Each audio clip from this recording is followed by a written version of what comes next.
This girl you're looking at is named Mini Mikoto.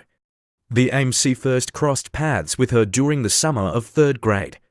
The nervous-looking kid on the left side of the picture is the MC, whose name is Hakobun Tokasi, and from that day onward, they were practically inseparable. Back in their elementary school days, Mikoto overflowed with energy, always upbeat and full of life. She constantly stayed positive and was the one dragging him along whenever he hesitated. Honestly, even back then, she occupied pretty much all of his thoughts. To him, Mikoto was like a walking sunbeam. When they entered middle school, she became even more incredible, prettier, more social, and excelling in everything from classes to sports. But once they transitioned into high school, things started to shift. One day after classes, we see the MC sitting there congratulating himself for getting through another school day. He stands up and is about to head home. Suddenly, someone tugged at his back. He turns around, and standing there was none other than Mikoto. She softly asks him if he would like to walk home with her. Clinging lightly to his shirt, she adds that maybe he doesn't really want to walk with someone like her. The MC tells her that it's perfectly okay with him. The MC explains that her whole personality drastically flipped. With an anxious look in her eyes, she whispers, confirming that she's not being annoying and isn't being a burden. He reassures her that she isn't at all and says for them to head home together now. She lights up immediately, practically sparkling with relief. Mikoto mumbles something under her breath, as though stuck in her own thoughts.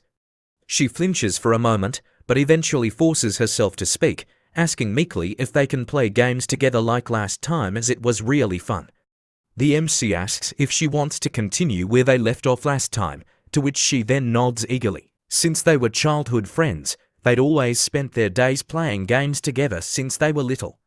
Even now, they still hang out the same way, gaming and killing time together. Mikoto wins the match and the MC asks her for a rematch. She beats him again, and the MC begins to sulk. She turns her head and glances at the MC. With her face turning red, Mikoto begins to tease the MC, calling the MC a loser and starts trash-talking him. The MC reminds himself how Mikoto has been good at everything, not even being able to recall a time he's beaten her at a game. The MC leans back and lets out a small sigh. The MC glances over at Mikoto and tells her that he is going to grab something to drink. She suddenly stepped toward him, beads of sweat on her forehead. Mikoto awkwardly stutters, saying that she wasn't being serious earlier, startling the MC with how close she is. She frantically tries to defend herself, saying that she wasn't teasing him intentionally and apologizes for annoying him. She pleads for him to not start hating her. The MC, still a little taken aback, says okay. The MC explains that one of the biggest differences about Mikoto now is that she's absolutely terrified of the idea that he might dislike her. She offers to do anything to make up for it. The MC reluctantly asks if she could grab him a drink. Mikoto brightens up immediately, saying that she will be helpful. As she hurries out of the room, Mikoto asks the MC to wait for her. The MC thinks to himself that Mikoto is taking quite a while. He glances towards the doorway and sees Mikoto standing there anxiously. He then asks her where's the drink. She starts to tear up, saying that she messed up. She explains that she noticed the glass she brought was filled all the way to the top and couldn't carry it without spilling. Through tears, she said she just wanted the MC to have plenty to drink. The scene switches to the classroom and we see the MC wondering if there's any bread left at the store. The class representative approaches the MC and tells him that he still hasn't turned in the cultural feedback survey. The MC tries to create an excuse, but she just tells him to hurry up. The MC feels someone staring holes at him. It's Mikoto, and the MC explains that whenever he talks to another girl, she gets extremely nervous. The MC thinks on how to avoid making her feel even more uneasy. Suddenly, an idea pops into his head. He decides that he just needs to make it super obvious that he doesn't care about the conversation at all. The class rep looks at him in confusion. The MC acts uninterested and says that if he finds the paper, he'll just scribble something random and hand it in. She replies that it's all good as she doesn't care much about it either. The MC suddenly realizes something, and that is Mikoto is heading his way, causing him to panic. He imagines what would happen, thinking that she's definitely going to cry and call the MC cruel for not caring about him at all. The MC knows that he'd never forgive himself if he ever made Mikoto cry. Mikoto is now standing right beside him. The class rep noticed Mikoto's intense staring and confirms her name. Mikoto flinches in surprise. The class rep looks at her notes and says that she hasn't turned in her survey either. Mikoto immediately grabs onto the MC's arm and apologizes. The class rep sighs, saying that it's both of them again. She says that they really do match each other. Hearing this makes Mikoto blush bright red. As the rep walks off, she says to them to figure it out together and hand it by the end of the day. Mikoto giggles, repeating what the class rep said about her and the MC matching. A little coughing could be heard and we see that Mikoto has caught a cold. She thinks that since Shay had to miss school, she feel a little lonely because he can't see the MC in person. She looks at her phone and laughs, thinking that the MC is worrying more about her more than usual, which feels like a reward. She thinks that she wants even more attention from him and tells herself that she play up her symptoms. She chooses 41 degrees Celsius as it sounds dramatic enough. The MC phone buzzes with her message. The MC becomes genuinely worried and hopes Mikoto is okay. He sees the number and panics, thinking that 41 degrees Celsius sounds like a medical emergency. Meanwhile, Mikoto sees the MC's reply appear immediately and thinks to herself how quick he responded. She opens your message and sees that the MC replies for her to get some rest. Her eyes start welling up as she regrets her actions as she sees the MC trying to end the conversation. The MC reads Mikoto's message and begins to worrying even more. He jumps up from your desk and types back, telling Mikoto to hold on because he's coming over right away. The MC rushes out of school and sends another message saying that he's on his way. Mikoto starts panicking as if the MC finds out she's lying, he may begin to hurt her. In her imagination, she pictures him shouting at her and saying how he hates her for her lies. The idea alone brings tears to her eyes. When the doorbell rings, Mikoto is shocked at how early the MC arrived. She decides she might as well see the MC's face one last time before he'll hate her forever. The MC asks calmly if she's all right. Terrified, she confesses that she didn't actually have a high fever and that she simply got too happy and exaggerated. The MC says that that's a relief. The MC gently interrupts her and says he understands, adding that he's honestly just relieved. Hearing that, her eyes fill up and she cries out the MC's name. He reassures her softly, telling her that everything is okay. Later in the classroom, Mikoto pokes the MC's back, blushes a little, smiles, and then pokes him again. When the MC turns around, she quickly says that it wasn't her and pretends. Tilting her head, she repeats that she has no idea what he's talking about and insists it wasn't her at all. She laughs to herself when the MC turns her back. The MC recognizes it's Mikoto's little signal that means she wants his attention. Whenever she does this, it usually means she's in a really good mood, but for the MC reacting to it feels like letting her win outright. She's incredibly cute, but he decides that he's not going to react at all. So she keeps poking the MC repeatedly. He still doesn't respond. She becomes confused and starts poking the MC more intensely. She makes a small pout as the MC doesn't react how she wanted him to. Then Mikoto suddenly places her hands over the MC's eyes from behind. She asks the MC to guess who it is. The MC grits his teeth and holds firm. After a while, her hands get tired and she slowly lowers them. Tears begin to gather in her eyes as she asks why the MC has been ignoring her the whole time. She hugs him from behind and cries, saying that it was really mean and asking if there's something that he doesn't like about her and insists she change it. The MC tells her that she's completely mistaken. Mikoto looks up at him with confusion. He admits that he was just being stubborn for no reason and apologizes, telling her that there isn't a single thing about her that he dislikes and asks her not to cry. Her eyes shimmer as she asks if that means that he doesn't hate her then, to which replies of course not. The MC remembers that ever since they were both young, her tears have always been his weakness. Still, he's come to accept that this is simply part of who she is.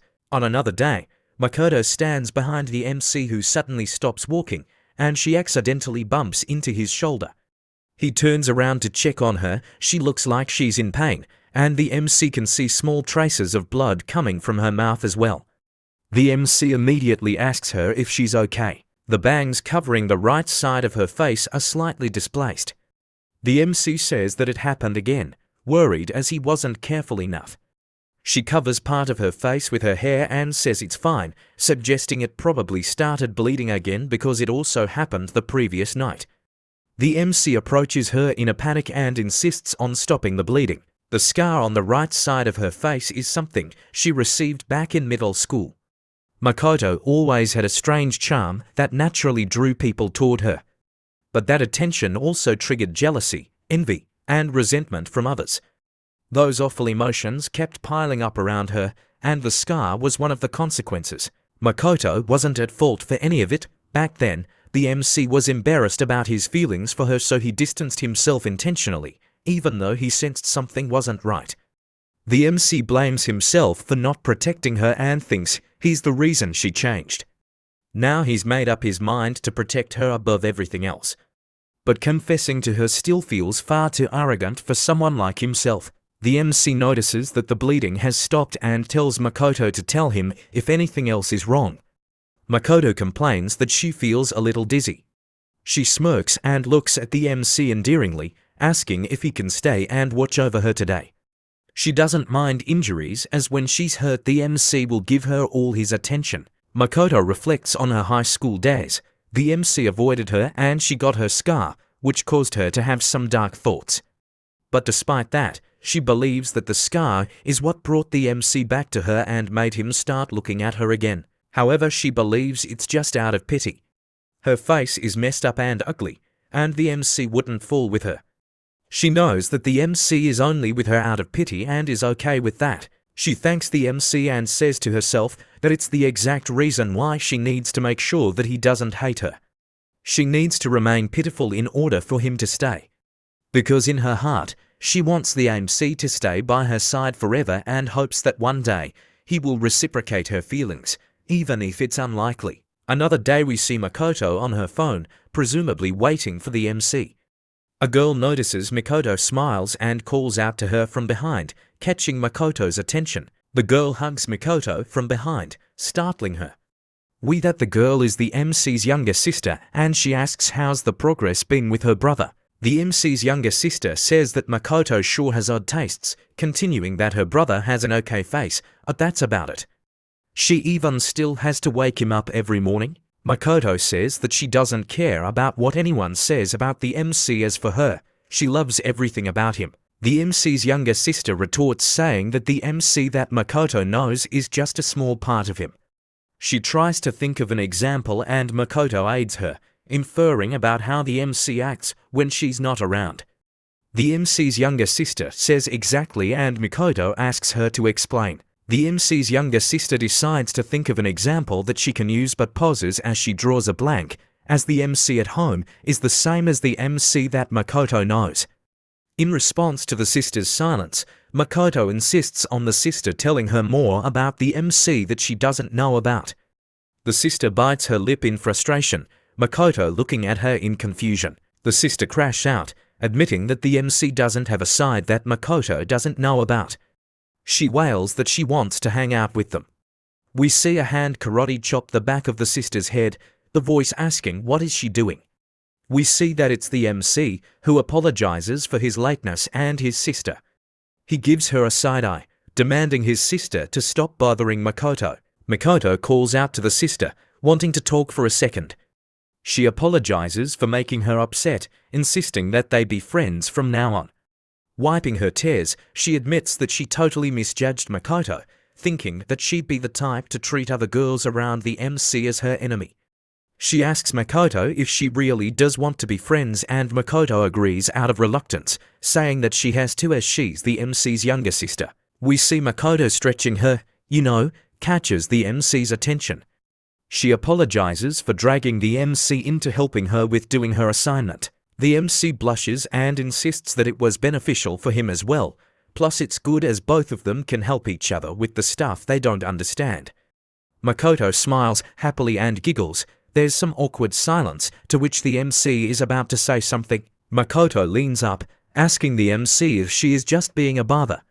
The MC looks in her direction and says not at all. The MC thinks that most people don't know, as Mikoto tends to wear baggy clothes, but as her childhood friend, the MC says that her size is massive. The MC reprimands herself for looking at Mikoto with such dirty thoughts. He shames himself for lusting over his precious childhood friend. He attempts to calm down and try and keep rational. Mikoto asks him if he's okay, to which the MC insists that he's totally fine. Although the MC is thinking that way, his body has other thoughts. He agonizes over how pathetic and powerless he is when controlling his lustful thoughts. Mikoto calls to the MC and asks if he feels if the room is hot too. The MC agrees and suggests if they should turn on the AC. She says it's okay as she just take off a layer. Mikoto proceeds to take off her sweater, and honestly guys, can we really blame the MC? In the classroom, the MC sees Mikoto smiling and asks her if something good happened. She explains that lately, her mum has been talking to her a lot more and messages her now. Mikoto's mother is a single mom and her husband passed away when Mikoto was young. She leaned on her work to cope with the loss, which meant Mikoto being neglected. The MC recalls that he went over to her house a lot but almost never saw her mum. Mikoto's mom probably realized how she's failed her after her injury. The MC sees Mikoto's phone and the messages, low-key them be looking stock-alike. The two walk home, and when Mikoto returns, she's greeted by her mother Misaki. Misaki insists that they eat together. She explains that she's ordered Mikoto's favorite food for delivery, so it should be delicious. After eating, Mikoto thanks her mum for the food and insists on doing the dishes. However, her mum rushes in, saying that she'd do it as Mikoto could injure herself. She proceeds to insist on helping Mikoto with her homework, reading her a picture book as well as bathing together. It's 11 at night and Mikoto tucks into bed, happy knowing that she gets to see the MC tomorrow. But before she falls asleep, she grabs her phone to give him a good night call. Just then, Misaki enters Mikoto's room and asks if they can sleep together. Mikoto gives a reluctant look but gives in to her mum's request. The two are lying in bed. Misaki turns to lie on her stomach. She looks at Mikoto, getting a good look at her scarred eye. She looks in sadness at her daughter's injury. The clock rewinds and we see Mikoto with her fresh injury. Her mum looks at Mikoto asking why. She asks why she didn't tell her before the situation escalated and seeks help. Mikoto cries, saying that it's because her mum was never around. Misaki pats Mikoto's head, reassuring her that this time she give her everything that she couldn't before. And tells Mikoto to not be afraid to ask her for anything. Mikoto looks at her mum next to her and knows that her mum is trying to make up for her past failures and is here with her now to satisfy her own guilt. However, Mikoto thinks that her mum's presence is enough to make her happy. She wishes her mum good night and grabs her phone to call the MC. We see the MC drinking a cup of coffee, glancing at the clock which is going on to 11:30. His phone rings and, like a speedrunner, answers the call. Mikoto apologizes for her late call, saying she just felt a little lonely before bed. The MC says that it's all goods, narrating that her late night calls can range from 4 to 7 times a week. The MC's routine is talking with her until she falls asleep. Although it sounds like a hassle, he personally enjoys it. The time is now 12:35 and Mikoto has dozed off. The MC pulls the phone away from his ear, deciding to head to bed since Mikoto is asleep. As he's about to hang up, a voice asks for him to wait and not to hang up. Misaki introduces herself and asks the MC if he has time to talk about Mikoto's school life.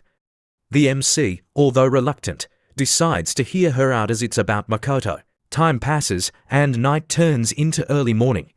It's now 4:30 and Misaki is still rambling.